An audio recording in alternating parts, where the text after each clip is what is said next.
ভাষা শহীদদের স্মরণে এই ভিডিওটি শুক্রবারের পরিবর্তে রবিবার 21শে ফেব্রুয়ারি 2021-এ প্রকাশিত হলো। তবে বন্ধুরা ক্ষমা চেয়ে নিচ্ছি, কারণ সফটওয়্যারগত কারণে কিছু বিষয়কে আমাকে ইংলিশে রাখতেই হয়েছে। তো বন্ধুরা, কথা বলছি আসলে বিমানের হিস্টোরি নিয়ে। এক বন্ধুর রিকোয়েস্টে আমি আসলে বিমান হিস্টোরি সম্পর্কে একটা ভিডিও বানানোর চেষ্টা করি। আর বিমানের যেহেতু 49 বছরে পা দিয়েছে, সেহেতু এই ভিডিওটা আশা করি ভালো লাগবে।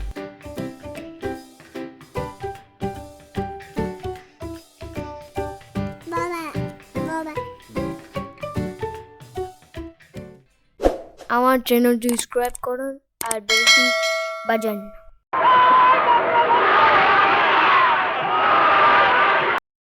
বন্ধুরা, আপনারা কি জানেন যে 8ই জানুয়ারি 1972 বঙ্গবন্ধু শেখ মুজিবুর রহমানের স্বদেশ প্রত্যাবর্তনের পূর্বেই বাংলাদেশ বিমানের জন্ম হয়েছিল, অর্থাৎ তার 4 দিন আগে DC-3 একটা বিমান দিয়ে।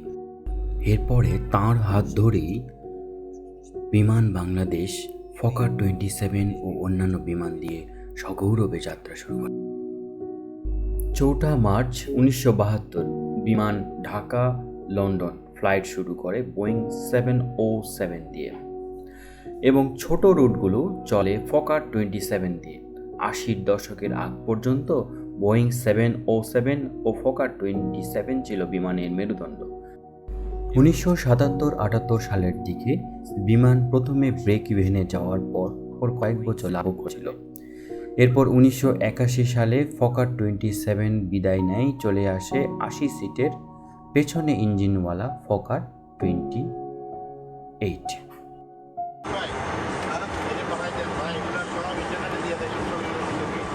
এটি হলো DC-10। 1983 সালের অগাস্টে প্রথম যুক্ত হয় এই 3 ইঞ্জিন বিশিষ্ট DC-10 ওয়াইড বডি।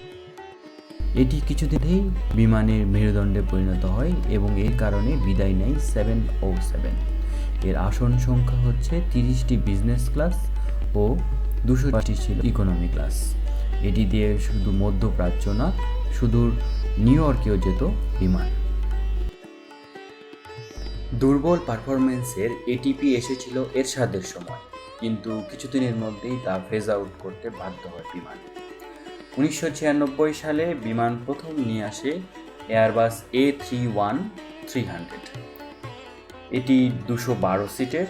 তো এই উড়োজাহাজ সাধারণত দুবাইতে একটা বিরতি দিয়ে লন্ডন অথবা রোমে যেত, আর সেখান থেকে বিনা বিরতিতে বাংলাদেশে প্রবেশ করত।